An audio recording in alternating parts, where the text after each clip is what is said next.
Celebration time.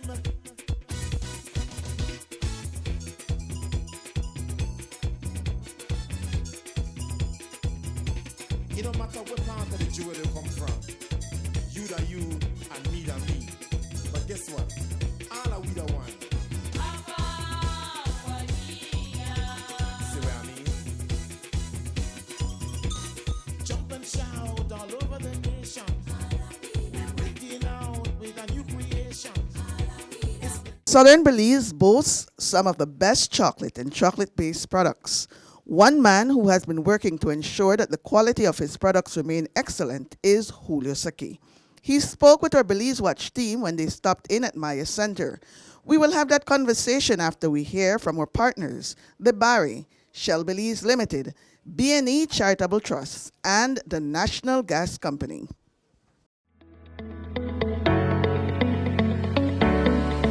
Since 2008, the Belize Natural Energy Charitable Trust has created opportunities for Belizeans to develop themselves and their communities.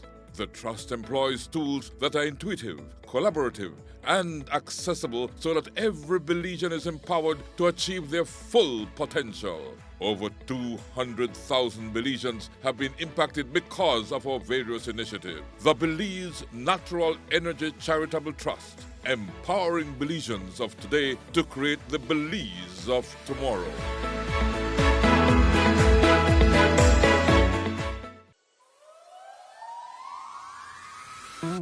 We are the Barry, offering you great products, good service, and of course, the lowest prices in the entire country. Visit us in Belize City, Belmopan, San Ignacio Cayo, Orange, and now in San Pedro, La Isla Bonita. The Barry. Get more, pay less.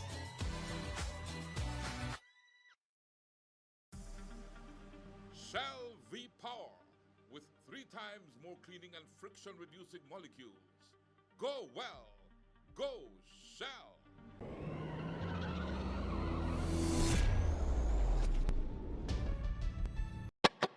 I remember the days when trucks used to line up at the Guatemala border, and we could have only watch as they come in loaded with LPG and then left with we Belizean dollars. Things changed since, because the Belizeans they drive now, that we have the jobs, and are definitely proud to be able to keep me dollars home. Either Elvis Roaches and either one of the Belizean drivers for the National Gas Company. I haul butane from the new state-of-the-art terminal to the port of Big Creek. The hard work, but at the end of the day, I go home to my family and provide for them. Thanks to NGC, I did do my lead part to build my country. We the all Belizeans on this team, and we're proud to work hard to deliver one product will last longer and give you more value for money. I proud to work at NGC, and for you we Belizean people. The National Gas Company Belize Limited, fueling Belize forward. And with my good friend, I mean, we are friends for so long, 40 odd years, 47 years to be more or less exact, 48 now, right? And Paul Mahong, we came to Maya Center, right? Paul, that's where we're at this point in time. You know, whenever we're in Southern Belize, Paul makes sure that we get only good shows and that the treatment is good and everything is properly organized for our visit. So, Paul, you brought me here to Maya Center, and let me ask you to describe exactly why and where we're at. Thank you very much. Chief, as you rightly said, we are at Maya Center, and we are just approximately 14 miles out from the Stann Creek Dangriga Junction, heading onto PG. So we are not far away from Dangriga town itself, but we cannot help. We had to stop in at Maya Center, where we were warmly welcomed. Yeah, at the reception table by Roberta Pop. And we also met the manager and owner, Mr. Julio Saqui. And of course, you're going to meet his wife, Miss Eleodora Saqui, at this lovely place. And let me tell you, it bears the name Che'il. But I'm going to leave Mr. Saqui to explain what all that means, because it's definitely I'm open Maya word, and a very, maybe a meaningful word. So, Chief, without any much delay, we take you back to a long-time friend, Mr. Julio Saqui. Okay, Paul. Well, thank you so much for that intro. But you were here for the first time when we came to see Mr. Julio Saqui.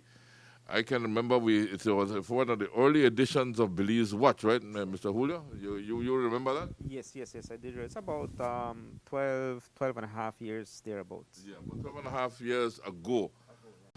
At that time, you were the proud owner of the museum here at Maya Center. And I visited your museum, you remember? And I never forget the experience in your museum because you were very willing to let me try out almost everything you had in there. I even lie down on the bed and that's there and experience life and culture of the Mayas firsthand. Yeah, right? In your museum, I thought it was a very good museum, right? What became of that? Chief, there are several things that caused it to just go in the back burner. One of the things that really killed it is that I realized that the museums don't make money unless you charge an entry fee for people to come in. But because it's a community-based museum, we don't charge any fee at all. So people would come in for free, and then we couldn't continue to sustain it. There was not enough money to pay a staff to be there every time or a curator to be there all the time. And as it goes by, we had less visitors and we just couldn't sustain it. It was a very good museum because part of the objective was to educate the younger folks of the village and people around us about the Maya culture and its sustainability. And one of the things that we were doing in the museum was to encourage cultural dances and traditional cooking. And one way we wanted to do that down the road was to be able to bring tourists in to witness this, so that the whole objective is that if you want to be a part of the activity when the tourists are here, you must learn your own culture because you cannot teach what you don't know. And that was the objective of the museum, but because we did not reach to that point, it just went along the way. And I tried to infuse the chocolate making into it so that it would bring people in to encourage it more. However, people don't want to go more in the museum. The visitors, especially the tourists, they just want to do chocolate making and the exit. So we started doing more of that, but then it reached to a point where we had to break it. What do we want to do? Do we want to continue just doing this, or do we want to go into full-fledged chocolate making? We then decided that, okay, we have to separate it. So we separated it because people only want chocolate making. They don't want to go into the museum anymore. And that then killed it further. And it was placed in the back burner. And a few more students came in and they just make a donation of $15, $50. And that was all we were getting. And we couldn't pay somebody there. So then we had just leave it and then move on with chocolate making. And that's where we are currently. But I recall at my visit to that museum that you had a lot of good, authentic Mayan stuff there, right? And I learned a lot visiting your museum because I can remember even lying down on the beds that the Mayans would use, and you had the full works really. It was very comprehensive. Right. It took a lot of time for me to set it up. Actually, it took a lot of work. I had to go look for certain things that I couldn't find, I could not get. So I had to ask people to give it to me or sell it to me. Most of them I buy. Some of them I got as gifts. But I wanted a complete setup that when you get into the museum, you really understand just the cover of the Maya culture. Because you really can't get the culture in just one visit. You have to live it to actually learn it. So it was good. I mean, there's a lot of stuff in there that even the people that comes to see that, wow, I didn't know we had this. Yes, we have it. You know, so the only thing we have right now is just the sugar cane crusher. That's all we have up here right now. You have the crusher here? Right here, yeah. Okay, that's the crusher over there. That's the crusher, yeah. That's an old one. That's the old crusher you had. Yep, and it still works because it was working when we were over there. You showed me how Oh, it works. Do you still, or you have it just there for exhibition purposes? It works very well, but right now it's just there for exhibition, but it works. I think it was last month and a half where we wanted to make our own sugar. So we just made it up here, and we cooked the sugar, we made it, and it became very good. So, but it still works. It's functional. Okay. I'll be looking at that a little later on when I walk around, right? We'll see. Yes, of course. No, Julio, so you transitioned from the museum into chocolate making. How did that transition happen? Let's describe how did you manage to implement that successful transition? It's a lot of challenges, because there are certain things that we don't have that we have to get going. And one of the things I really wanted to do was to still have the culture through chocolate. Okay. And that was my main objective, to keep the traditional Maya culture through chocolate and not completely forget it. So when we started making chocolate only on the grinding stone. There was no equipment, there was no tools, and we kept going and going with my wife. And she sometimes give up on me that, what are you doing? I'm so tired of doing this, and we're not making any progress. It's a lot of manual labor. It is manual labor. So I told her, just bear with me a little bit. We're going to make it through. This thing is not easy, but it's going to happen. So we started going, and then finally tried as much as we can to be able to get the first equipment that we purchased. And then when we got that was like a breakthrough for us. And then we started going slowly until we had a grip of one product. We wanted to make sure we make one product as best as we can. And that was the first dark chocolate bar that we made.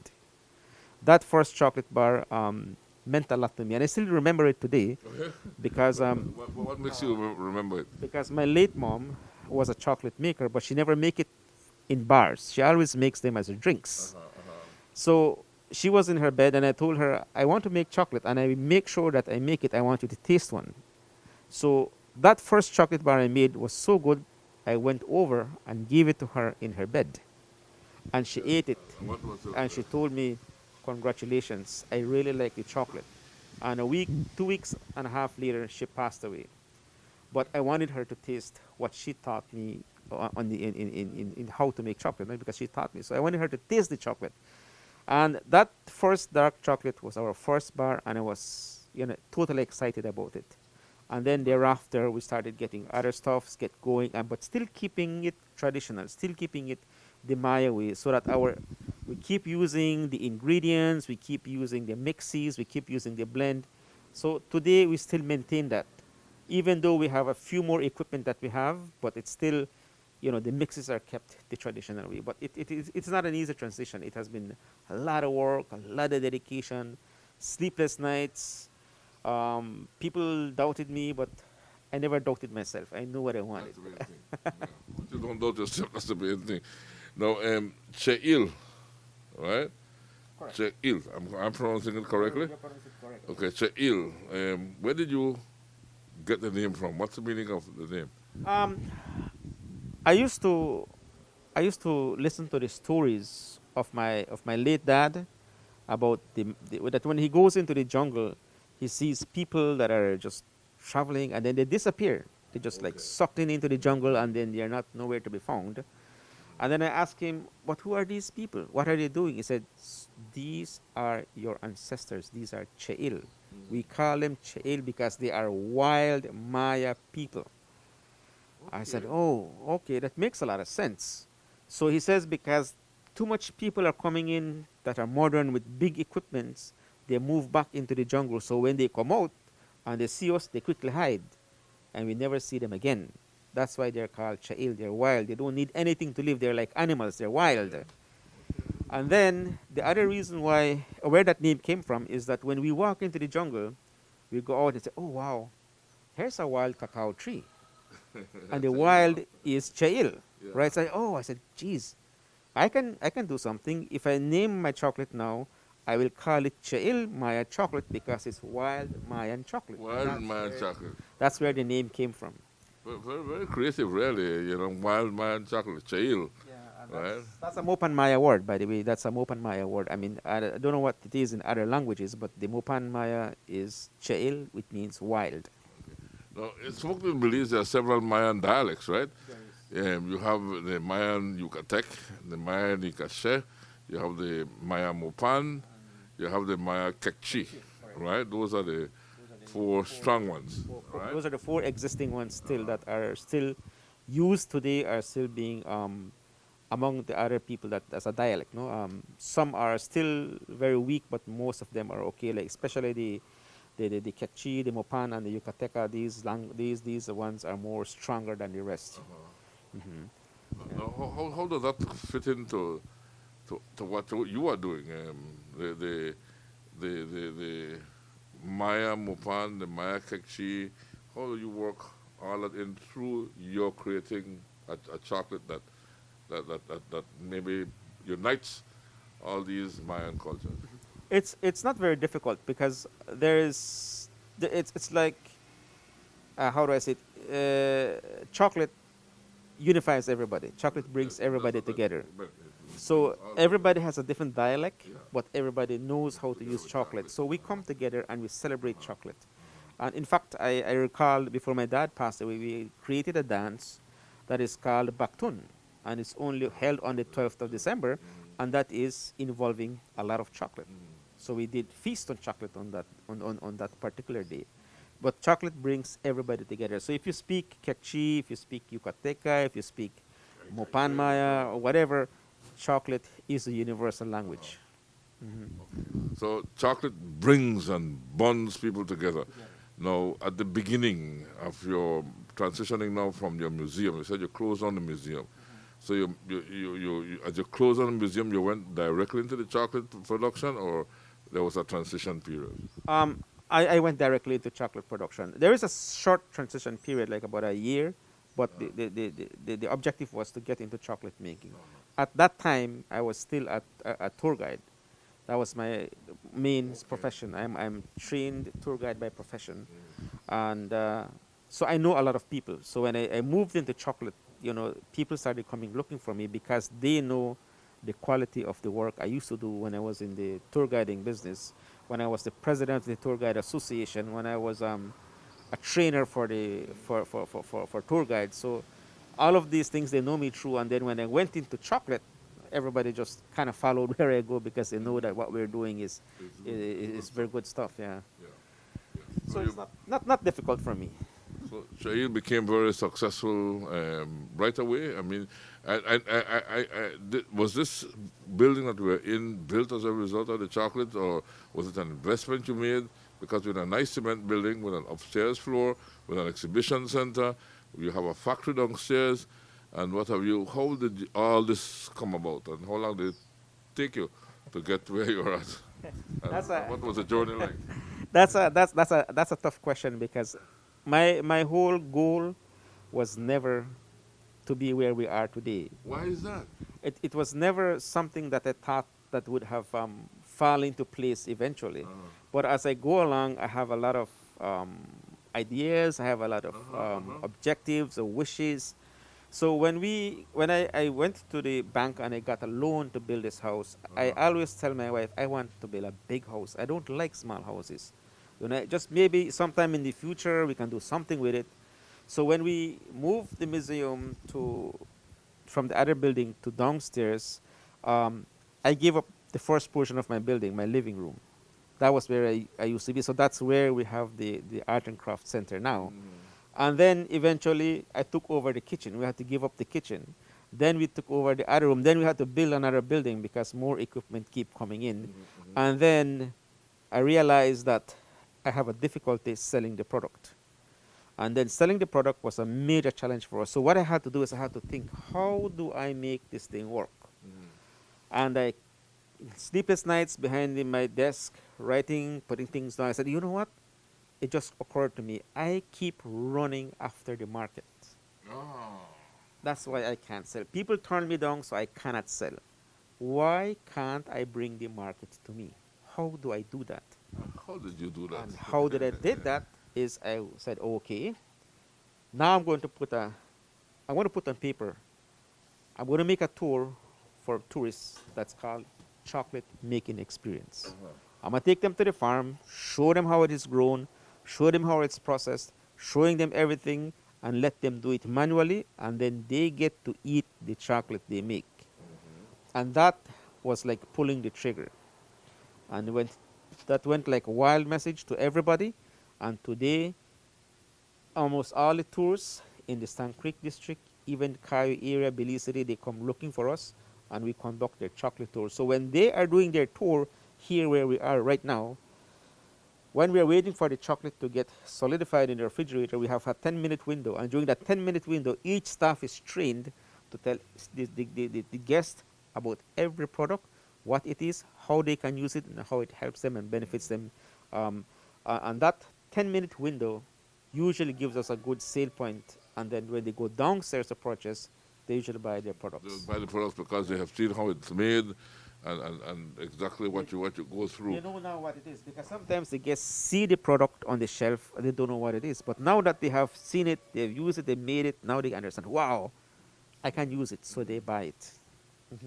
What about the farm, the area where you grow your chocolate? You grow most of your chocolate, right? You told me. But you do get from other farmers as well, because you don't grow enough to do your entire operation, so you end up getting from other farmers. How does that work in when it comes to the quality control and that sort of thing? Well, that's a good question, but it's a difficult thing to have the farmers do the fermenting and drying unifiedly.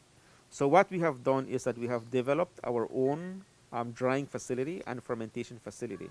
So when we bring our beans from the farm, the wet beans, we all tell the farmers, listen, I'm going to be buying beans next week, Tuesday. And then they will bring their beans, however amount you have. You have 1 pound, 10 pound, 100 pound, 500 pounds. We bring it and we buy it, and then we ferment it ourselves. And once we ferment it ourselves, we control how the fermenting is done. And then the drying as well, we control how it is done. And that is how we control our quality. We do not encourage everybody to dry their own beans, because not all of them will be dried and fermented properly. So we want to do it ourselves to make sure that our quality remains the same. Okay, and so where we are at right now is that you're in your exhibition room. And I was interfering with a little chocolate bean here. And then I put it here, and because I was not looking at the microphone, I was looking at you another microphone, I ended up dipping it into this. Now, what did I dip it into? That's a lubricant. A lubricant? No, just kidding. What would it lubricate? That's a cocoa butter, liquid cocoa butter. Cocoa butter, yeah, it feels like yeah, butter. It's the oil from the cacao bean that we press out. We're going to show you that downstairs, but that's what the cocoa butter is when it's liquid. And when it gets hard, it becomes white and solid. So you have built quite a setup here, moving away from the museum, because the museum was one thing, and this is obviously something completely different and very well organized from what I can see. You have your showroom here where you bring your visitors to show them how chocolate is done. I take it you would show them. Describe to me what you would show a visitor. Let me be that visitor. Right? All right. So when the visitor comes from the farm, they would have seen how the management is all done on the farm, what is done.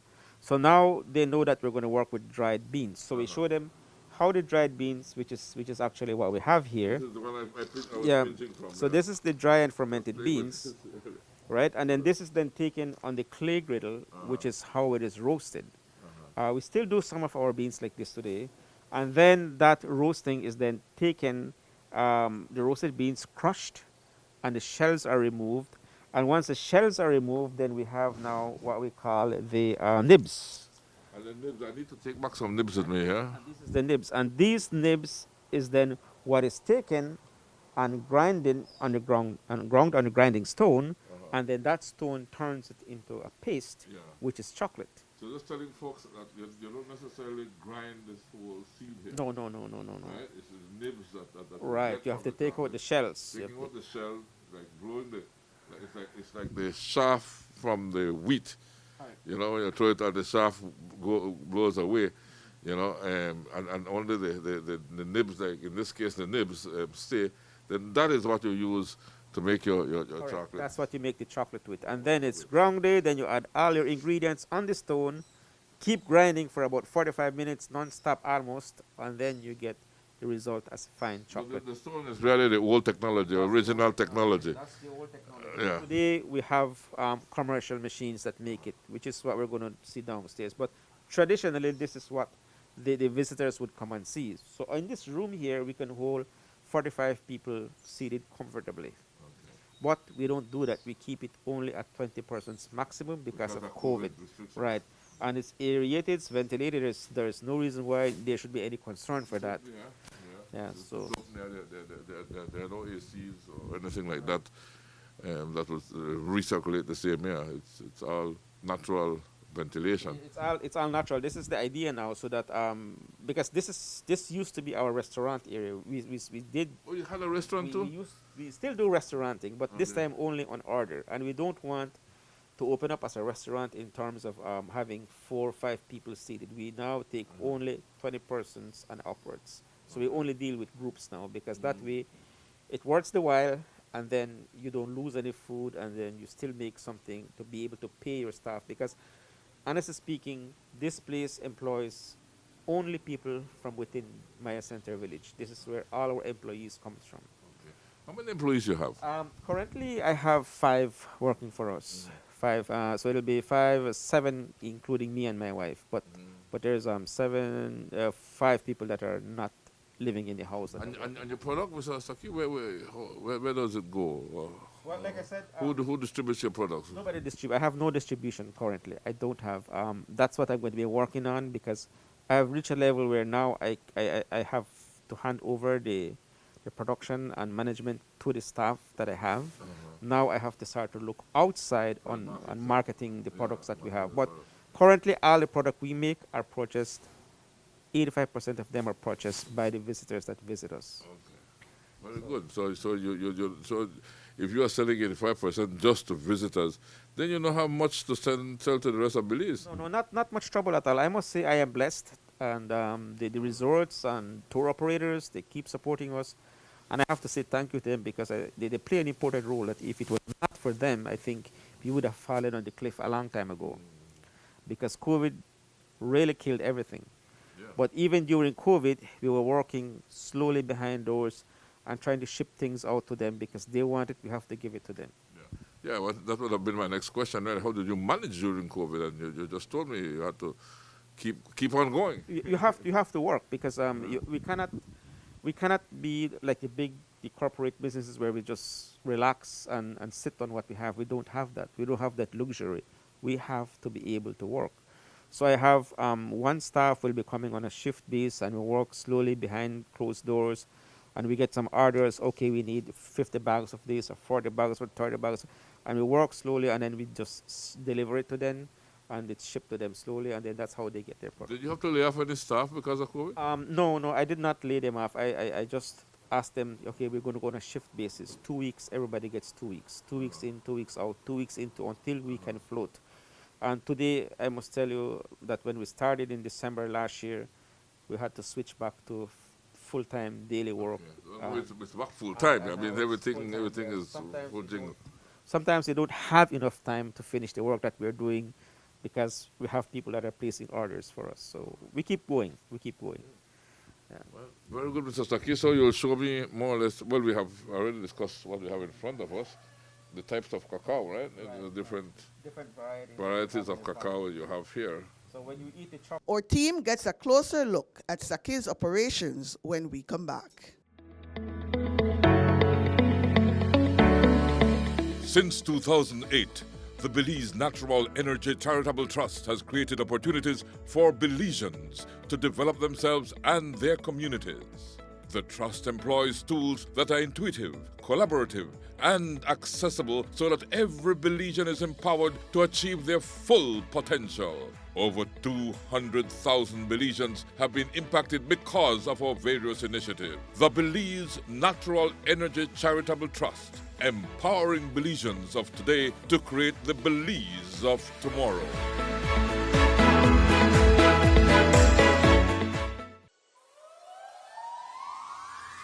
We are the Barry, offering you great products, good service, and of course, the lowest prices in the entire country. Visit us in Belize City, Belmopan, San Ignacio Cayo, Orange, and now in San Pedro, La Isla Bonita. The Barry. Get more? Pay less.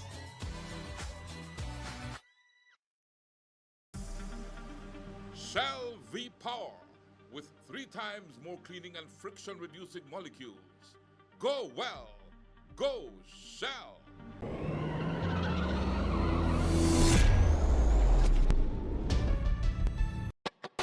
I remember the days when trucks used to line up at the Guatemala border, and we could have only watch as they come in loaded with LPG and then left with we Belizean dollars. Things changed since, because the Belizeans they drive now, and we have the jobs, and I'm definitely proud to be able to keep my dollars home. Either Elvis Roaches and either one of the Belizean drivers for the National Gas Company.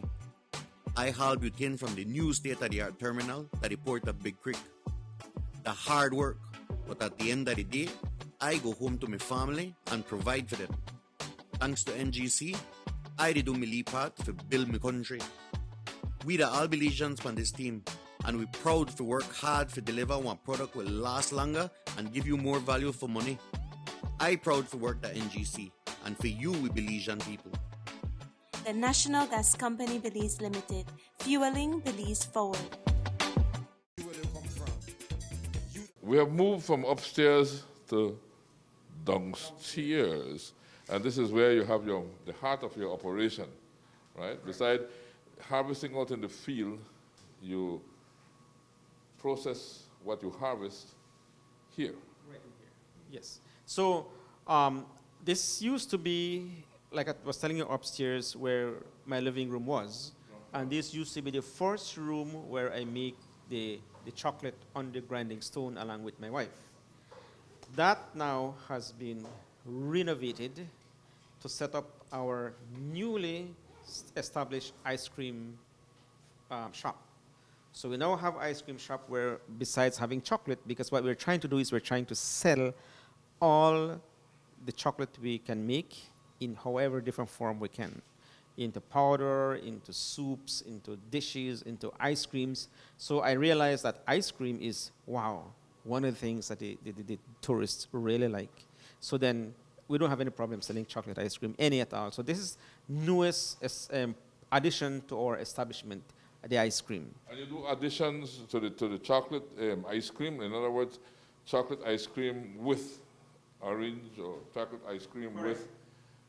We make different blends. We make different blends of ice creams. Right now, in fact, we make non-dairy chocolate ice cream for people who don't like milk or are gluten intolerant. We make it for them. And then we make light chocolate ice creams, or we make double chocolate ice cream, or we can make a combination of very many flavored ice creams. But all of it is done here. And as fast as you make it goes? And it goes just like that, because this is the highway for the visitors that goes to Coxcomb Jago Reserve. And Placense is only 25 minutes away from us. Hopkins is only 11 minutes away from us. And the Sanctuary Bay, there's a lot of expats living there. They all come here, and they enjoy the ice cream and the chocolate that we make. Can we get a look at the ice cream, Mr. Saqui?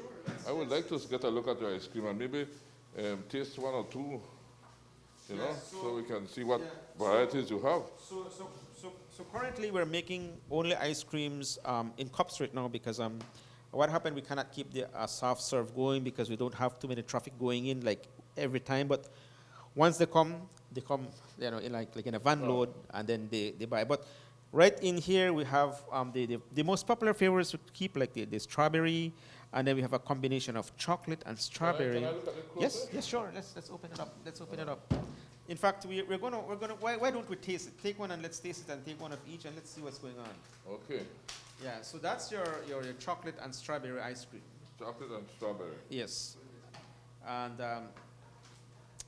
And here we have the regular chocolate. Let me look at the regular chocolate. That's the regular chocolate. This one is darker though. And that's the double chocolate. Double chocolate. Yeah, that's a double chocolate. This would be my favorite. That has more chocolate than any other ice creams that we have here. In fact, that is, I think it's almost like a ganache. It's just so good that you can have. Well, this would be the one I would Yeah. hold on to. Yeah, and this one here, we've got the vanilla, which is popular, and they put colorings, they put dressings on it. This is the ones that we also make. And moving along with the other ones, here, this is the craziest one that I did. Oops, I didn't know that we were going to be able to do, but we have the non-dairy. Non-dairy? Yeah, it doesn't have any milk. It's just pure chocolate. Okay. And I'm surprised that the visitor that comes, they prefer that over the This one dark one here would have milk. has milk. Even this dark one would have milk? Have a little bit of milk, not a whole lot. And that has no milk any at all, right? And then we wanted to make sure that we cater to our little ones, to our little kids that comes. So we make chocolate popsicles. Paletas? Yes, and then they call it paletas in Spanish, but it's actually popsicles. And we make them in different flavors of strawberry, vanilla, soursop, and different flavors. So I employ this young lady to be able to do just that here. So that's her job. She has to do only that. So Saqui, you brought me into the heart of your operation here, and I take it that when the product comes from the field, this is where it's brought first, right? Correct. This is what happens. So as you can see in the bags there, this is where we purchase all our beans from the farmers. So they bring it in, and then we receive it through the door. So there are certain things we have to do. We have to do quality control. We have to make sure that what the beans they're bringing to us, the beans they're bringing to us are of sound quality, which means they're not overly dry, they're not too moist, and that they're not, we want to make sure that they're not with any vinegar flavor inside, because the flavor is very important for us. So we're going to have to be able to taste the beans, cut the beans, and see what they're doing. So we really have to make sure that the quality of the beans is good. And once we're satisfied with it, then we put it on the scale and we purchase it, and then they get their money and then they go. But once the beans are brought, then they're stored on the pallets because we have to keep them there, and then when we need them, we use them. What price did you pay for a pound of cacao beans? Right now, the price per pound of cacao beans is selling for anywhere between $3 to $4 a pound, depending to who you're buying from. But I usually try to give the farmers a little better price because they do all the hard work. Yeah. Okay, you will take out the cacao, deal with the seed, and but you take the seed complete like that, right? And how many farmers you think you are impacting in growing cacao?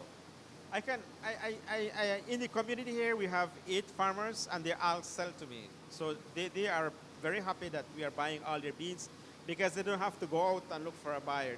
Everything is done here, and they're happy with that. But besides that, we also are working with about 13 to 14 more farmers further south of Belize that I have somebody there collecting beans from them, and then I just go out and bring it as soon as all the collection is made. So I have a collection agent there that buy beans from me out there. Yeah. Could we look at some of the beans that you have? Yeah, sure. So what we're doing here is the beans are being roasted. As you can see, there's smoke coming up there. So this is a roaster. This is a roaster, basically. This is the roaster right here, and it's at the temperature that you're seeing right there, and it keeps going for about 45 minutes. Okay. And this is our roasting room. This is where all the roasting takes place. And once they're finished, then they're emptied into, this is actually a coffee machine, but we love it because when it starts to cool, it pumps cold air, so it stops the burning process. So we have the quality we need. Emptied, and once it's emptied in here, then it's cooled down there, and then it's taken to the next little machine that we have that does all the crushing for us. Let me show you how that is done. I've never seen the full process like this. So just describe for me what he's doing when he's doing. So now what we're going to do is I'm going to take the roasted beans. These beans are already roasted. These are already roasted here. All roasted, and they're going to be taken now and placed inside that machine. This is our crusher. Okay. This is our crusher. This is very noisy though, but so nothing is done manually anymore. Not really. No, we have to move on now. You see. Everything is machine. Everything is done by machine. Correct. So it's placed into this crusher, and then we use the vacuum to pump, to suck the coal, suck out the shells. As you can see now, we're only getting pure nibs downwards. Those are nibs. You're getting... And all the shells are taken and going inside that bucket. That's where the shells are. So let me clarify. Shell come out and go in there. And just the nib. And this is all the nibs that we're seeing down there, and then the shells, as you can see, are sucked back up and goes into this pipe all the way into the bucket. The shells are lighter, and right? they're lighter. So correct. they can be sucked up back. Perfect. Right? And that's what happens. So first we used to do it manually on the grinding stone. Now we don't do that. We know it. Yeah, but this little thing here do everything for us now. So we just have to watch it work. So while this is doing its own thing, we can keep roasting and managing the heat and how it is done. Okay. And once that is also doing its own stuff now, we can have one staff doing other things. So one staff do multitasking. We don't only do one thing. Yeah, but this is how we're crushing now. As a Belizean, I'm proud to see all of this happening in my country. You know, that we have reached this level where we have been doing things in a sophisticated manner. You know, great. So the reason why we have to keep the shells in here away from the ground is because eventually we will have to go back and select the shells. Then we have to go back into re-fermentation and re-flavoring and drying, and then when it comes back, then we grind it and make tea from it. From the shells. So the shells are not wasted, really? They're not wasted. We reuse them. That's why we have to invest into this machine to be able to help us to keep our product at least at a sanitary level that can be used for human consumption. Yeah. So after this now, what happens? After this is done now, then it's taken and placed inside the grinder, what we call the pre-grinder, that turns it into a paste. So we can show you what happens next. We'll take, yeah.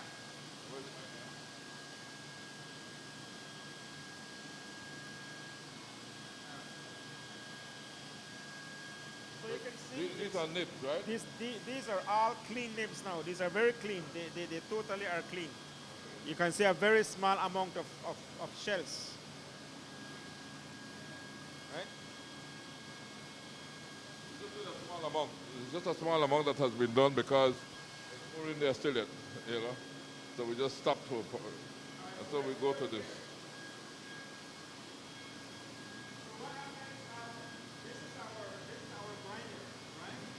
This is our grinder, and then this machine can grind 100 pounds in less than 15 minutes. 100 pounds in 15 minutes? In less than 15 minutes. It's a massive grinder. The intention is to produce a lot of paste for any type of production that we do, so that we can meet the demands of the people that are requesting whatever they want. Some people want just paste. Some people want other products from it, so we're able to make those. So let me.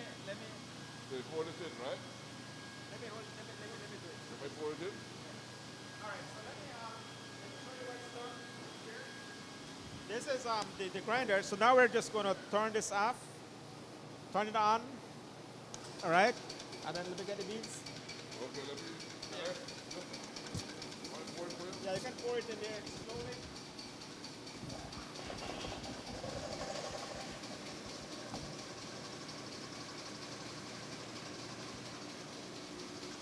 And as it goes along, as it goes down, you can now see that the chocolate is already there. This takes the place of the grinding stone.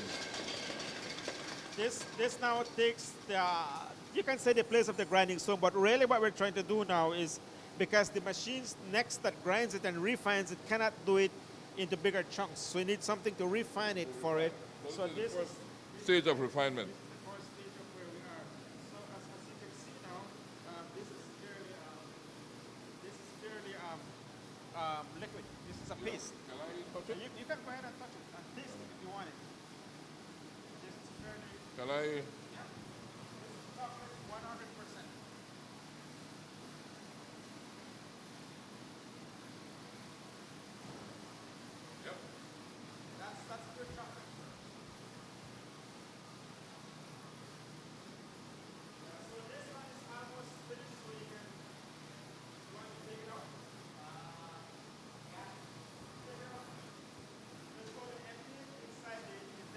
Oh, these are the roast. This is the roast, right? Yeah. These are the roast. This is the roast. This is the, from here it goes to there and to there. As you can see now, the thing is spinning so that there's air being sucked out and pulled outside. The hot air goes outside and continues to cool it down so it doesn't burn anymore. So now we have very hot beans, but yeah, very hot but very good. See how the shells goes out really easy. That's what happens in the roasting process. All right, so that's what it is. And this is now ready to go into the crusher so that the shells are removed.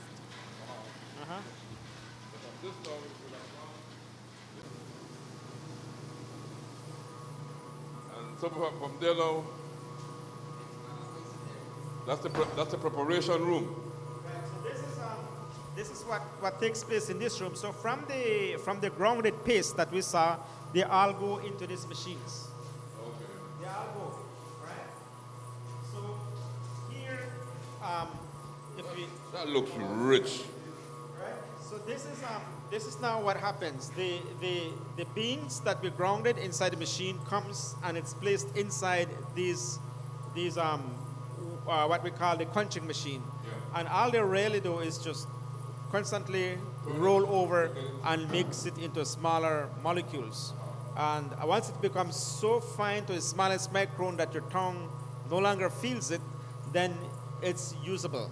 So in here we can add milk and turn it into milk chocolate, as you can see next to you. This is milk chocolate over here.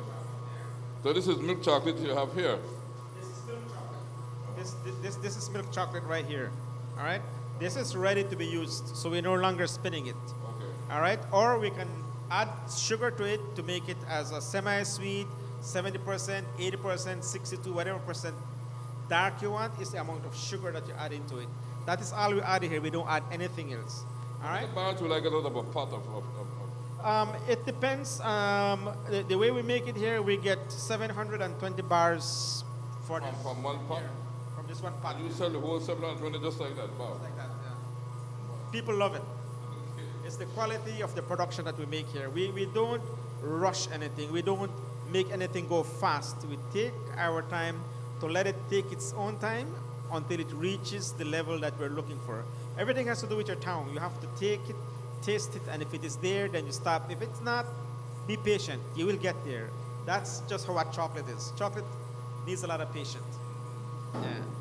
Yeah. So also, what we can also do with this guy, if we don't add any sugar to it, we can take it now and put it inside that machine there. Let's see what's happening there.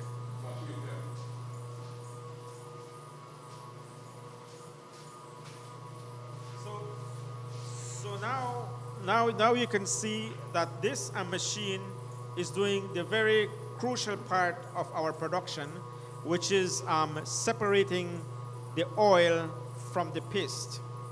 This is a separation thing from the pot to here, right? So this is called our pressing machine, and the solids or the liquor is placed inside here, and then there's a compression that comes in and squeezes the oil out. So what we're dripping down there is now the oil that is also known as cocoa butter. So this is the first stage of your 100% pure cocoa butter. And after the cocoa butter is finished, then we take out now the solids that is left behind, that is also known as a chocolate cake, and that is very hard as a rock. So we have to break it down, and after it's broken down, then it is placed inside this machine here that pulverizes it and turns it into what we call cocoa powder. Okay. This is where your cocoa powder is made. In fact, I want to show you one of the other product that we're making here, which is the instant hot chocolate mix. So I'll ask this young man to bring it for us, and let me show you what it's done.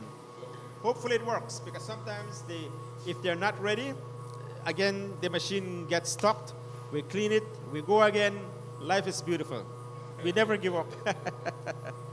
Yeah. So we're going to see We're going to see how this is done. We're going to have our instant mix in here that we now take and we sell in the front, and it goes like wildfire. That's the hot chocolate, they call it, or the instant hot chocolate mix. In the shops, they call them kiwi, choco choco. Have you seen those products before? Yes, I've seen that. We make them here. Okay. We make them here. This is they call it instant choco, we call it instant hot choco maya. Okay. All right? But this is the same or even better as the choco choco you will find in the shops. Okay. And we're going to do it right now. So, All right. Let's see that.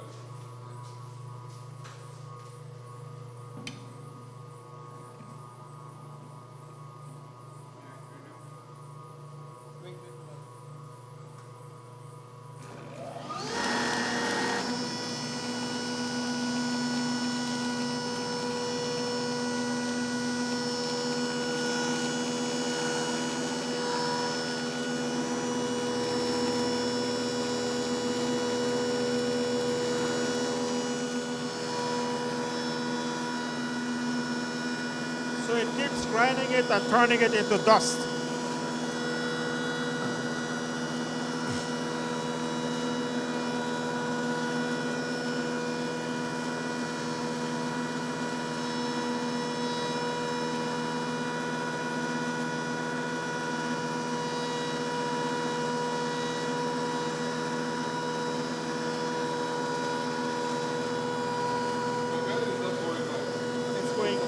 It's going to go. It's flowing here. I see it flow here. It's grounded inside this here. It's grounded in here. This is where they grind it. All the grinding is done in here.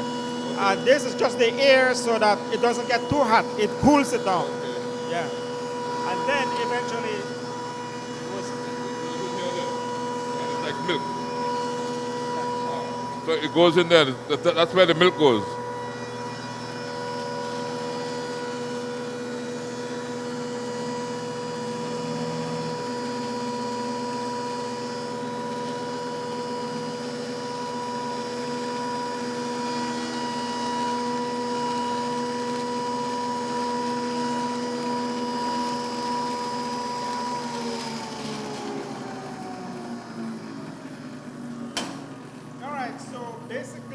basically what we've done is that we have made now what we call the instant hot chocolate mix that is inside this bag. That's hot chocolate mix. Hot chocolate is, all you really need now is just 2 tablespoons into a hot cup of water or milk, and you have your hot chocolate, just like that. Just like that. Well done. All made in Belize. All made in Belize. You don't have to bring the Mexicans type now. We have it here. Let's promote the Belizean product. That's what we're trying to do. Now we just need to get out to the stores and the people get to find it. But this is on the way. This is what we're doing here. What's the brand you use? It's instant hot chocomaya. It's from Chail. In Chail, hot chocomaya. That's the name you will find in the stores. Hot chocomaya. It's available all over the Belize or the place? It's not all over yet. I do have it in Socots, Cayo. I know there's a lady in Belize City, Miss Carla, Cakes by Carla, that carries the product. And then there's a gas station in San Ignacio by the Spring Bridge foot that carries some of the product. And then the gentleman in San Jose, Socots that carries it. But I'm going to be now approaching different stores and see what they think about it. But this is one of the many products we make. All right? So now we can move into the next room where all the packaging of the chocolate is done. Oh, I want to tell you about our tea. That's what I wanted to ask. I wanted to ask about this machine here and about the white chocolate. All right, I told you about the shells that we keep and how do you call this thing? Ferment.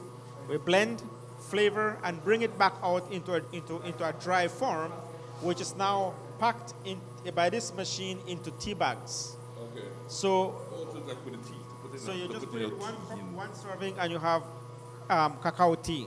Instead of using drinking leaves from foreign countries that you don't know what kind you're drinking, here you're drinking pure cacao tea. That's what we're trying to do. Very well, coming from the rainforest of Belize. Right from the foothills of the Maya Mountains. I mean, it's great to see us producing all this thing here in Belize, doing all this in our beautiful country. You know, this is an example to all of us.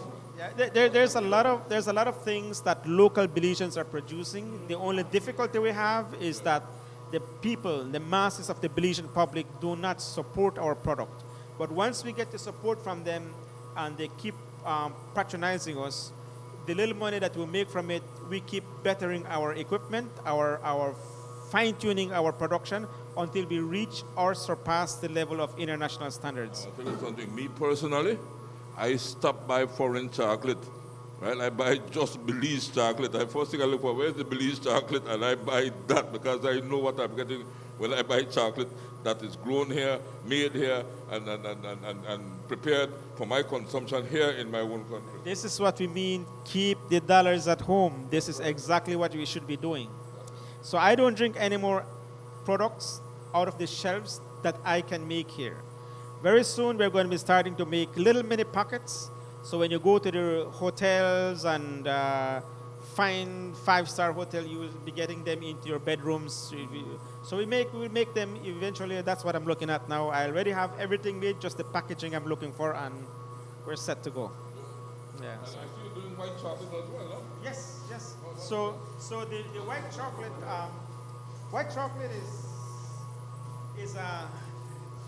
is something that I never really wanted to do, but a lot of people ask for it because white chocolate is just really milk, butter, and sugar. Really, it's just what it is.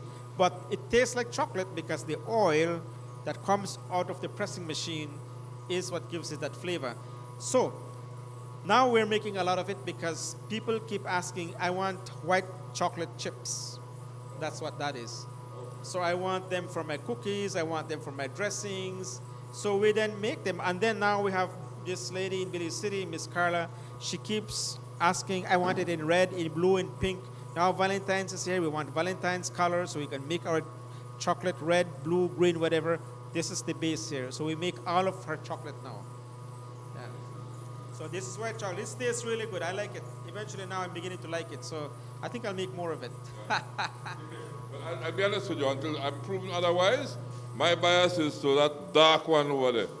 The darker, the better. That's the black gold. That's the black gold. Yeah, the darker, the better. Yeah. All right, so let's go into the next room and see what's happening in the next room. Okay. We will be back with more of the tour as Saqui shares some of the products he has been creating. Since 2008, the Belize Natural Energy Charitable Trust has created opportunities for Belizeans to develop themselves and their communities.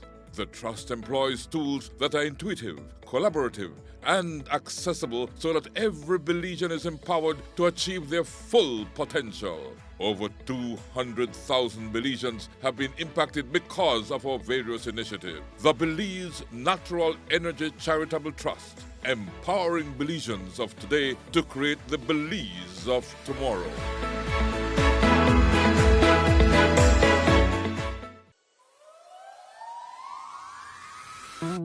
We are the Barry, offering you great products, good service, and of course, the lowest prices in the entire country. Visit us in Belize City, Belmopan, Sa Ignacio Cayo, Orange Rock, and now in San Pedro, La Isla Bonita. The Barry. Get more? Piles.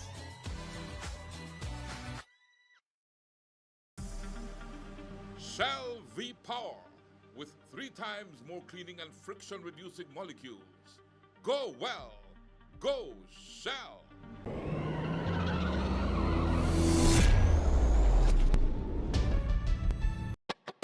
I remember the days when trucks used to line up at the Guatemala border, and we could have only watch as they come in loaded with LPG and then left with we Belizean dollars. Things changed since, because the Belizeans they drive now, that we have the jobs, and are definitely proud to be able to keep me dollars home. Ida Elvis Roaches, and Ida one of the Belizean drivers for the National Gas Company. I haul butane from the new state-of-the-art terminal to the port of Big Creek. The hard work, but at the end of the day, I go home to my family and provide for them. Thanks to NGC, I did do my lead part to build my country.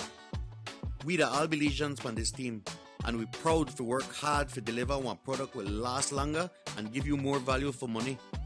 I proud to work at NGC, and for you we Belizean people.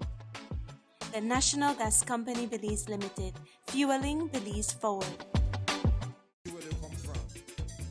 So you have brought us to the secret room where all the packaging takes place and where these ladies are hard at work, right? And doing so much individual packaging. So everything is packaged with lots of love, right? Correct, with lots of love. All the flavor of chocolate has a lot of love inside, the equivalent of everything else. Chocolate and love, you can't go wrong. Anyways, this is our packaging room. This is where all the packaging takes place. We have here Amy, she's helping us here. She mostly works in the ice cream room. We have Olivia here. She's also helping us make now chocolate. She's getting to learn how to blend and make chocolate bars. And then, of course, in the pink there is the co-owner, Miss Eleodora. She's my wife. Hi, Miss Eleodora. Yes. Yeah. I remember her from the museum days. Yes, I remember. Miss Eleodora, you remember when I went to the museum? Yes. Yeah, I could talk to her? Okay. You remember when I went to the museum, right? Yes. And what has the transition been like for you from the museum to this? I would call well-organized chocolate factory. Well, I love the chocolate because I love to eat chocolate. You love to eat chocolate. and so you are involved and you supervise the final product, right? Yes, sir. So he manages and you supervise the final product, but you do work closely together. Yes. You know, I always like saying family work close together. So Saqui, I like when families work together. And how, you enjoy doing what you're doing? Excuse me? You enjoy doing what you're doing? Oh, yes, I do. Yeah, So I like. what you're doing now with these little? Okay, so these ones that we have made is actually plain milk truffles. So these are truffles, but just plain milk. And then we also do some that will be filled with like caramel filled truffles, which we have some out there as well. And then we also do the rum filled one. So it is kind of a bit a challenge when it comes to making it. But then as we go along, we learn how to do it. So then I work along with him then. So that's I work along with everybody. So then we get to learn together. Yeah, so that's one interesting thing when it comes to making chocolate. Like when you first start it, like sometimes like you won't know what it's like. But when it comes to tasting, that's part of the job. Tasting chocolate is part of it. So yeah, so like it's obviously we eat chocolate every day. So that's how it goes. I mean, yeah. Well, keep on doing the good job you're doing. But when I see you have some in silver paper, blue paper. Is there any code, or you just randomly put the paper around them? It doesn't matter what color. It's just randomly, just to give it a color. Okay, so the blue is not telling me that this is this type of thing. No, it's not. Okay. It's just done randomly. This is just the remnants or the remains of the Christmas chocolate. And the ice cream lady is her, right? Yeah, you are the ice cream lady. But you do more than ice cream because you're packing here. I do a lot, so I'm just helping with chocolates, but most of my job is doing ice cream, so I just love to do ice cream, tasting and everything, but I'm just learning too. Okay. Yeah. How long have you been working with the Saqui family? Excuse me? How long have you been working with the Saqui family? Just a couple months now, so I just started too. And you've learned quite a lot already because, and I like how you move from one area to the next. That is good because that means you master this, you master that, and you become a very valuable employee. Yes, I try my best. Okay. Yeah. Well, all the best, Mr. Saqui. It's a wonderful operation you have here. Well, right. Thank you. Now, let's see. Let me tell you about what some of the fine end products that we have, that we make here. Let me get to the next slide, excuse me. Okay, so we're looking at the end product now. All right, so we're looking at the end products now. Here we've got what we call the truffles. And these truffles are caramel filled. They're made with caramel. and specifically designed for a wedding that's going to be taking place in Hopkins at a resort. They don't want me to say the name of the resort, so Okay. I So- won't say it, but it's So what. if somebody is having a wedding, getting married, or a special event, and they want to celebrate it in a chocolate way, they can come to you and special order their chocolate product. Correct. We do custom designed chocolate for weddings, for birthdays or whatever. But what if I want a big chocolate cake? We can make a big chocolate cake right here. Okay. All chocolate, nothing different from I would say that is or from big stores. It's all made from chocolate here. You will not be going to get anything imported. Everything is made here. So this lady wanted to get married. She ordered from us some truffles.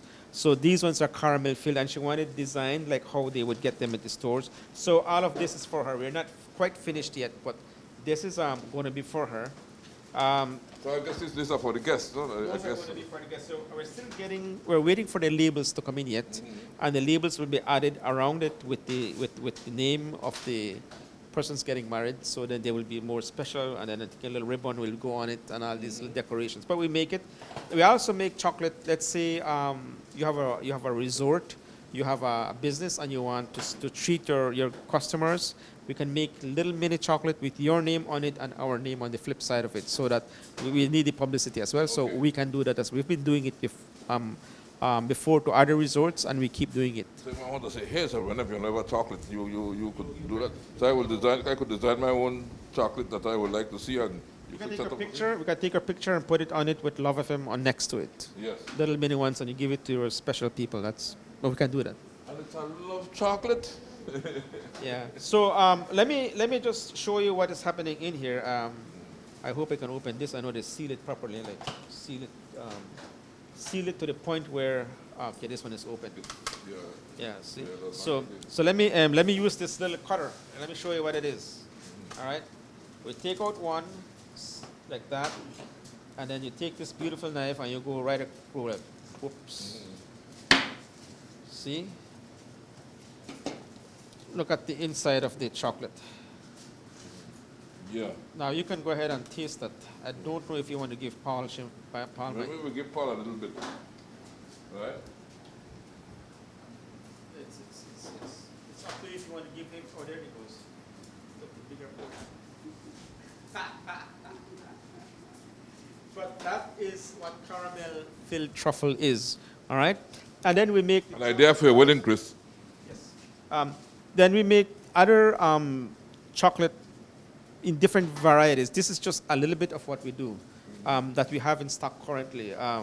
So we make them in ginger, in orange, mint, chili, regular, all kinds of flavors. We both make the milk and the dark chocolate. So we have a variety for people to try, no? What I really like is the Traveler's Snack Bar. That is my signature production. That is close to my heart.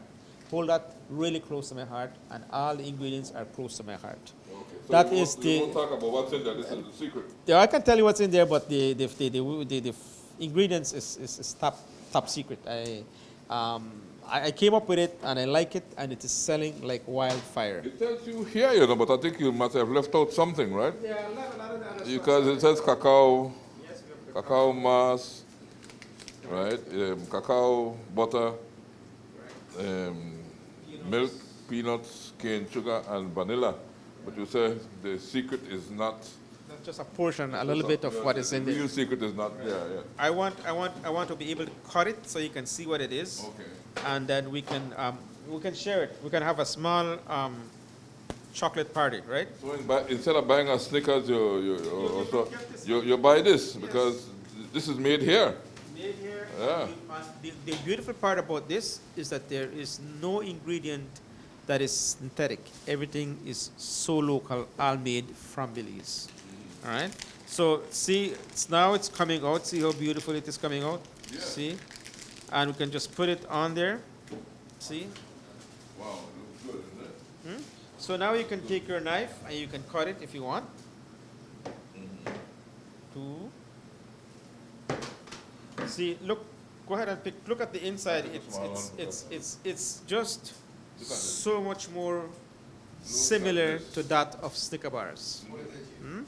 Come, compadre. Try this thing. Oh, try Paul. Let's get Paul's reaction. Let's go, Paul.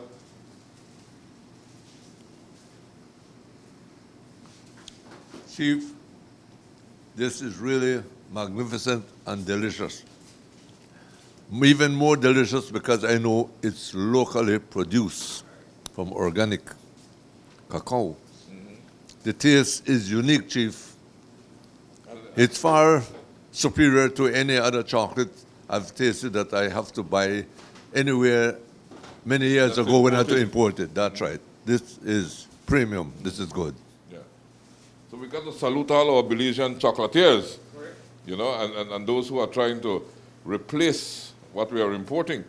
And I think it starts here with us. We got to eat what we produce. So when you buy your next bar of chocolate, make sure it's made in Belize, right? Because that's very important. Paul, I will try my piece. Go ahead. Enjoy it. I mean, this is quality stuff. I go in, I like it, one lick. That's the way to eat it. So that's the way you eat it, so you can buy another one quickly.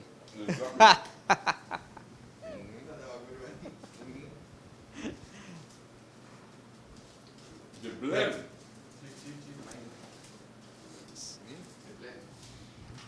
The blend is unique. And in order to pass, tasting it like how you're doing, you miss out. Put the whole thing in your mouth, right? Play it. You feel it melting as you're playing with it in your mouth. It melts. But why I take it gradually, Chief, is because of the caramel in the middle. But the caramel, when you mix it with the chocolate, right, combines the flavor. Yeah. But when I checked the package, it didn't say eat all at one time. So that is why I'm taking it piece by piece, Chief. Try it then. Just try it again. I'll see what it is. Try it. Chief, but if I eat the whole thing, I will not have a little later. I'm taking it piece by piece, Chief. Saqui, I'll do our next one. Huh? Saqui, I'll do our next one.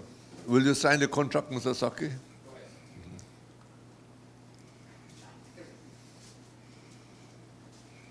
I'll still take it piece. Chief, look at that, man. This is marvelous. Mine is still in my mouth, and I'm still playing with mine in my mouth. Because it's melting as it goes along. It melts in the mouth. That's what I'm getting at, Chief. This caramel in the middle just melt away. And the outside is the thick crust of real, genuine, it seems, dark chocolate. Chief, folks, you're coming this way, you just stop in here at my center, and you ask for Mr. Julio Saqui and the entire crew, and this is a gift for all season, Chief, for Valentine's, for Mother's Day, Father's Day, Christmas, Independence. This is an all-round treat. I'm just tasting the peanuts right now. Because now the chocolate has to melt in my mouth. And now with the caramel, the mixture, and then you taste the peanuts. Lovely. Yeah, this is my like my number one production. It really sells like crazy. People come for it. In fact, we have people now that are bringing. Okay, I don't want sugary. I want sugar free, and I bring in stevia or I bring in monk sugar or whatever they want to bring. We make it for them. We custom make it for them because that's how they want it. We're all about meeting the demands of the customers. So this can be sugar free. It can be sugar free. Wow. Yes. Nice. Yeah. Yeah, so that's just one of the many things that we do here. Currently, because of the New Year's that just gone by, all of our production that we had made is basically gone. So we're now starting to remake them back again. So our stock is fairly low, but we still have some in stock. Yeah. We're fairly easy to reach. I mean, very, very easy. But if you want to make it way more easier, just call me. My number is 637-6521. We're on WhatsApp. So the technology now is just get on WhatsApp and everybody knows what you're doing. So give us a WhatsApp message. We can send you pictures. And once you tell me what you want and how many you want, then I send you a quotation, and then you go to the bank, you deposit online, send us a copy of your payment, and we ship it either BPMS or Belizon or Tropic Air, and before you know it, you have your product with you. So you can call me or you can email me at juliosaqui@gmail.com. We'll be happy to do that. Or I can do deliveries depending to how large your order is. We can also do that. But we're very, very easy to get to. We're as easy as biting the chocolate. Now, there are several chocolatiers in the Toledo district. Correct. You know, several brands and several people who are doing chocolate products. How do you feel about having so many people involved in the chocolate industry? Because apparently, even though there's so many people involved, everybody that I talk to is selling all their chocolate. It's, for me, I guess because of the experience I have in the businesses I've used to do before, it doesn't really bother me how many people is in the business. The idea is you keep doing what you're doing at best that you can and at a price that is affordable. I think there is space for everybody to exist. I think about the business as looking at the Chinese people, one store to the next store. And I remembered clearly once I needed a can of milk. He did not have it. He ran right next door to the shop and bring it to me. And I paid him, and he went back and paid the next fellow at the shop. Yeah. He didn't quarrel or fight with the next grocer next door. They work hand in hand. We need to start to do that as Belizeans, because my product may not be the same type they're making, even though the similarities are there. The flavor might be different. The flavor and the quality is what will stand out. Yeah. So my take is keep doing what you're doing, and there's always space for everybody to exist. Yes. That's all I have to say. I mean, I like what you're saying, because that's the way it really is. The market should be by Belizean. Look at that label, and if it says it's made in Belize, then you know it's good stuff. That's why we come way here, to show how good stuff is made in Belize, how we can produce the best, the best chocolate in the world in Belize. And so many people are involved in the chocolate industry, and all these chocolate industries are successful because the quality is good, and it can only get better if we keep supporting it. And if we have the governmental people on our side, and starts to increase the price of the importation of imported chocolate, you don't have to block it. Just let them pay a little more, because we're paying a lot too. From electricity. The materials we use, labor is expensive. We're paying quite a high cost, so our chocolate is a little higher than normal, but hey, it's good stuff, right? But if the government would say, okay, let me hike their price a little bit more, then you will see a dramatic increase in the sale of local chocolate, because our prices would then be the same, and then we can match their quality. Yes. So I think we need to start to do that. So the big thing here is made in Belize. That's correct. That's the big selling point. That's the selling tool right there. Made in Belize by the hands of local Belizeans. That's right. All right, Mr. Saqui brought us out here to where we were with the ice cream, but on another little area. And I see you have a whole exhibition here for us. What is it? Okay, what we're doing here now is, besides just selling ice creams, I also want to be able to offer the tourists and Belizeans on a whole the other products that we make besides chocolate, because chocolate is just one section, ice cream is another section, but what we're doing here now is the drinkable portion of chocolate, and the other value add that we have besides the production of chocolate bars. So first of all, I want to tell you that when you come here on a cool, wet morning, you can get hot chocolate, or you can get hot coffee, just so that you can keep yourself warm. We just started doing this, like I'm saying, about 2 months ago now. We actually started in December, and so far it's been going so well. But let me tell you what we're doing. Let me start first with the cacao tea. This is a liqueur, and we're going to come to that at the last, because that we leave the best for last, right? That's usually. So here we have tea, and like I told you earlier, we are making the shells of the. Can I hold one? Yeah, sure. The cacao into tea, and if you smell that, just smell it, just the aroma. fragrant, Beautiful. flavorful chocolate smell you get is all in the tea. So you really just need to take it and you put it into a hot cup of water and you have your hot cacao tea. Or you can brew it, leave it for a bit, cool it down, add whatever you want to add, put it back into the refrigerator, and you can have your iced cacao tea. And how is this sold, Mr. Saqui?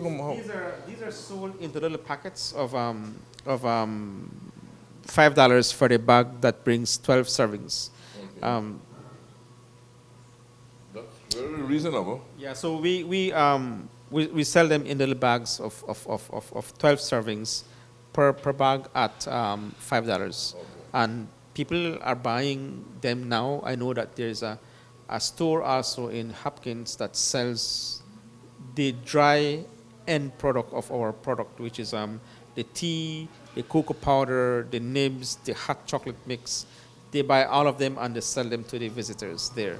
But this tea is selling really good because this is one of my signature products. I am the only one who made it in Belize, and now I know people are trying to make them differently, but I'm the first one who started it, so I can still say that we still make them the very best. Belizean again. There you go. That's the way it is. Somewhere abroad, but from Belize. Yeah. So what I've done is I suspected it was going to be a hot day today, so I made iced tea, and we are all going to be able to taste that along with Mr. Paul. We're not leaving Paul out. Paul is No, I don't want to leave Paul out at all. Yes. All right? I know he's used to this kind of cup. He's busy producing also. Look at the color and then the flavor of this thing is magnificent. Okay. That's the iced cacao tea. Go ahead and try it. Let's try it. Let's try it. Let's try the iced cacao tea.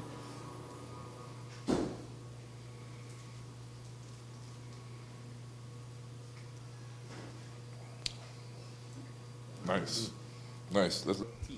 This is how we sell it. So this is how the tea is packaged. That's packaged the way labeled like that. So that's how you would find it in stores if you would find them in stores. Yeah. There's 12 servings in this little packet here. 12 servings. Yes. Yeah. No, it's a hot drink or cold drink. You're not taking some of this home with me. Yeah, but you can do it hot or cold. It's up to you. It's just really a tea.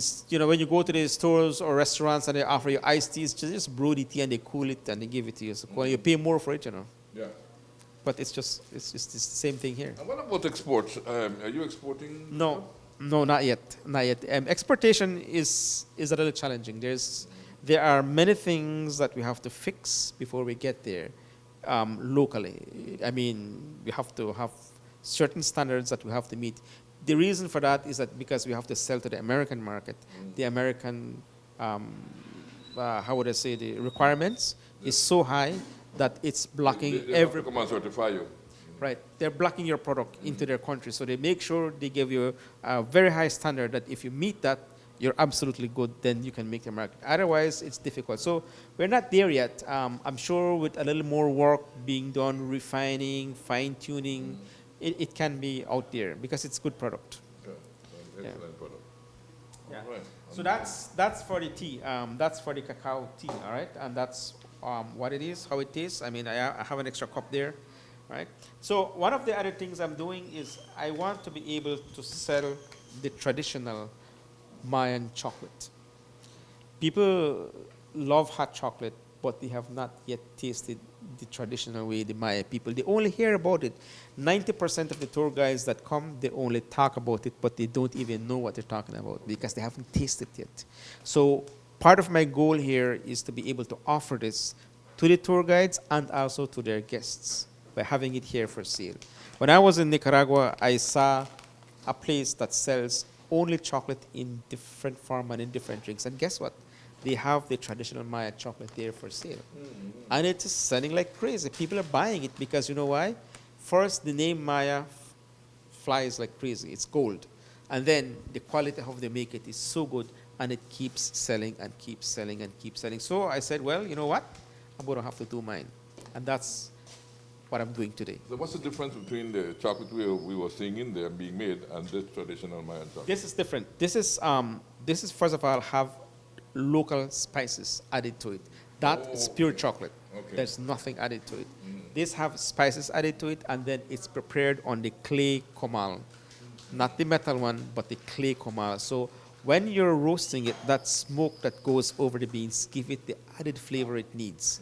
And that added flavor then just makes the chocolate taste a lot more different than the traditional chocolate we're used to in stores. So I want you to taste it. So I made quite a bit the last time, and it's sold, and I still have them here. All right. So let me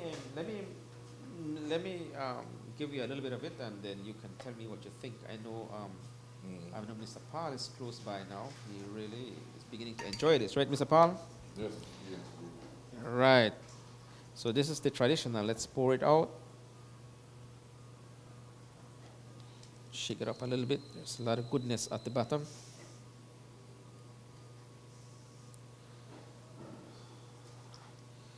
Go ahead, Mr. Paul, get your one. There we go. Now you can go ahead and try that and tell me what you think. Yeah, let me.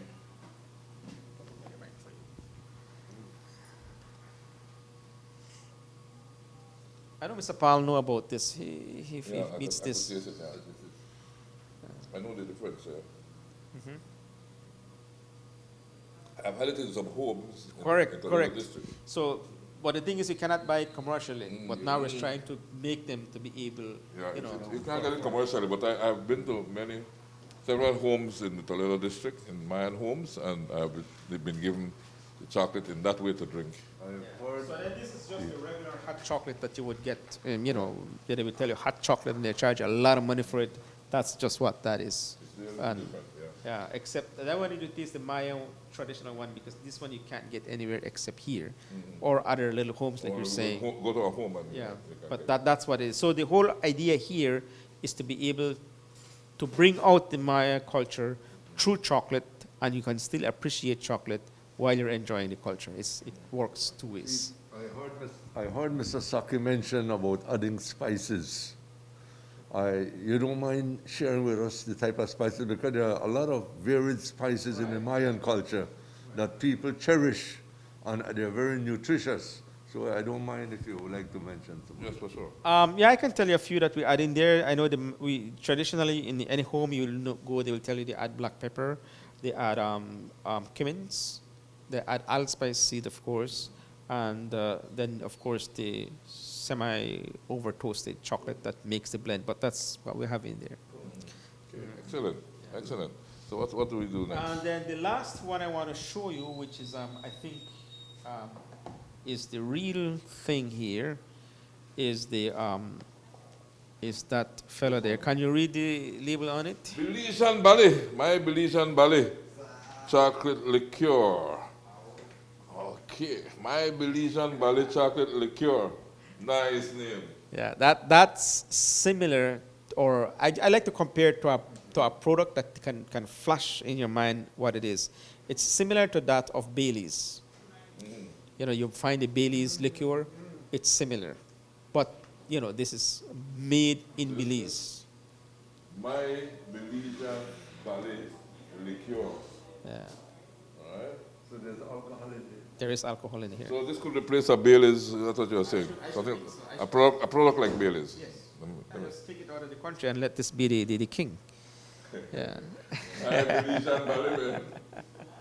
So let's taste it. I hope, who's driving? I am driving. I have been driving all along. Okay, I'm going to control them. Besides being the host, I'm also the driver of this crew. Right? But I think I'll leave it to my Belizean Valley, might not hurt me. No. That's why it's your Valley, it's supposed to take care of you. I just want to taste it, and then I'm not going right now anyway, so I'll be safe on the road. You will be very safe. All right, so this is liqueur, and then it has alcohol. And what you will find in there that you might see that little black things floating, and you think that will be dirt, but it's not. I wanted to be like when you go into Mexico and you drink mezcal and you find the little worms inside, right? The drink that they sell you. So we added nibs inside to give you that little crunchy, chewy thing when you're drinking this thing, all right? So I wanted you to know that that's what you're getting in there. How much was a bottle of my Belizean Barley sell for, Mr.? This is going very, very cheap right now. It's just going for $15 Belize for the 15. Yeah, it's really cheap. I just wanted to make sure that people have access to it. Mr. Belizean Barley. Yes, of course. You will be surprised that this thing should have been already in the international market. Yeah. Try my Belizean Barley.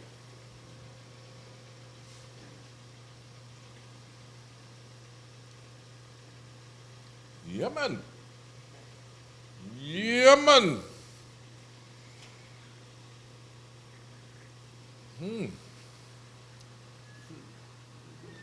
One cube of ice in this, Clear. and you're gonna clear. Right?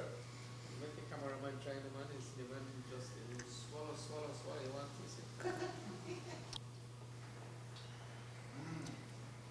Wow. This delicious. Chief, Only it's $15 hard of this? to totally describe Just 15 for it. all what I'm tasting. Wow. But I need Mr. to get me some of Saqui, those. this is quality, and this I is need to get me some of those. Belizean Barley is a new taste for me. It's a chocolate liquor. It's a new taste in my life. It will continue to be a taste. My friends out there and all our visitors, try it. Yeah, we have to get some of my Belizean Barley. Hang on my Belizean Barley, I'll leave it. We sold quite a bit to our visitors for the New Year's and Christmas. Yeah, it sold. Really, we couldn't meet the production then because we only make small batches at a time. But yeah, it sells fairly well. Yeah. Very good.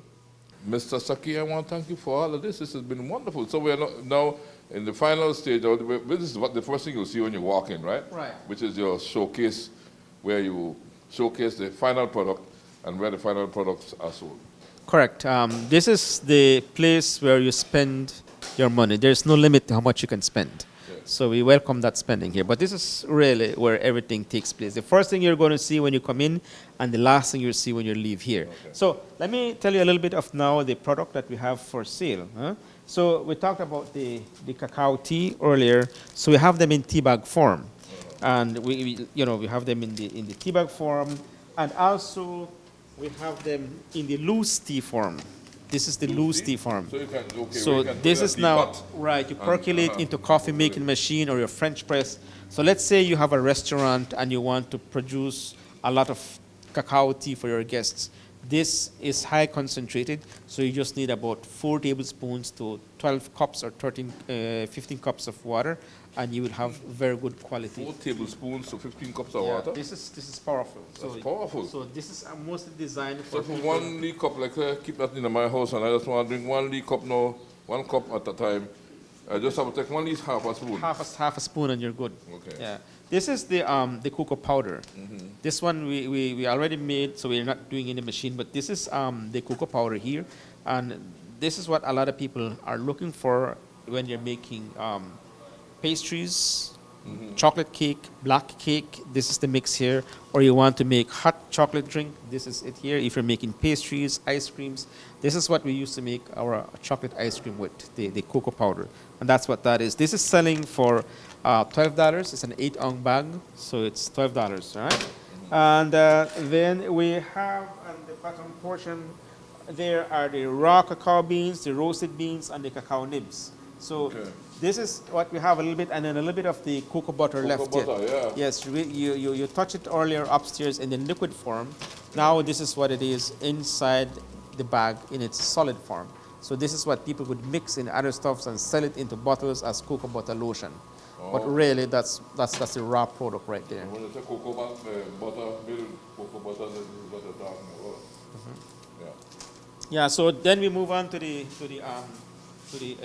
refrigerator where all the other chocolate bars are stored and are kept cool. Now, let me tell you why we have to keep them cool, because a lot of the people get disappointed when they buy the chocolate and then they will go and tell me or tell the other people or call me and, oh, your chocolate is no good. Look how it is. It's mushy.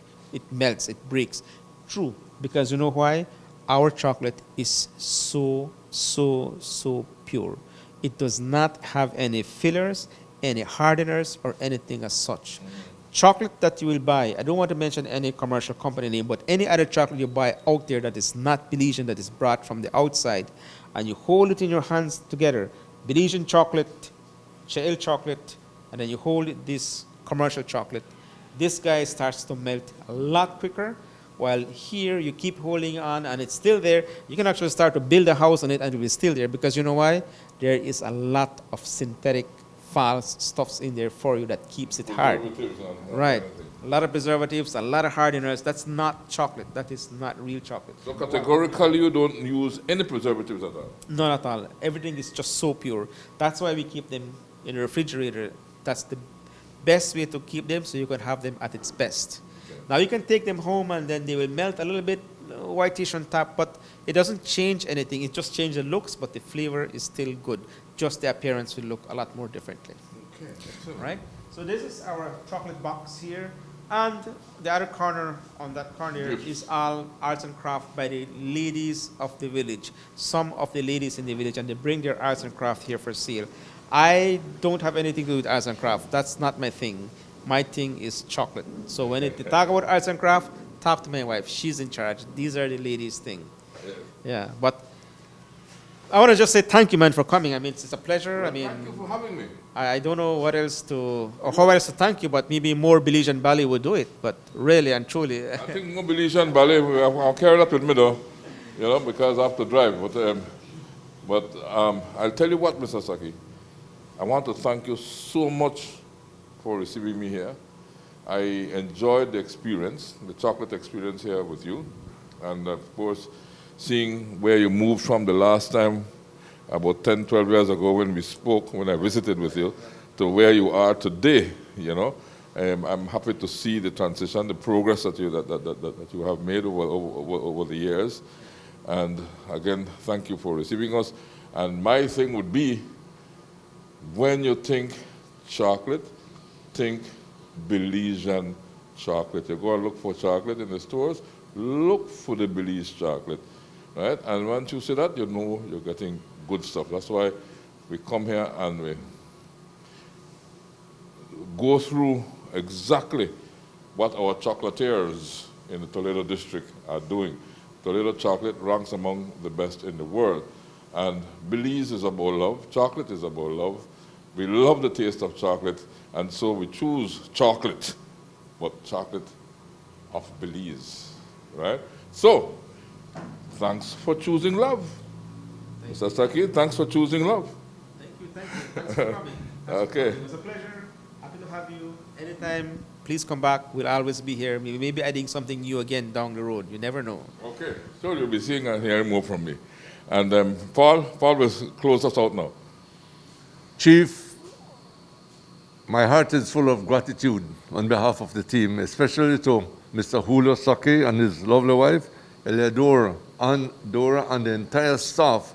The warmness that we experienced at Charitable, Mayan Chocolate in Maya Center, compared to nothing else we achieved. This is what you call real hospitality and genuine chocolate products, be it chocolate, be it the drink, be it the tea.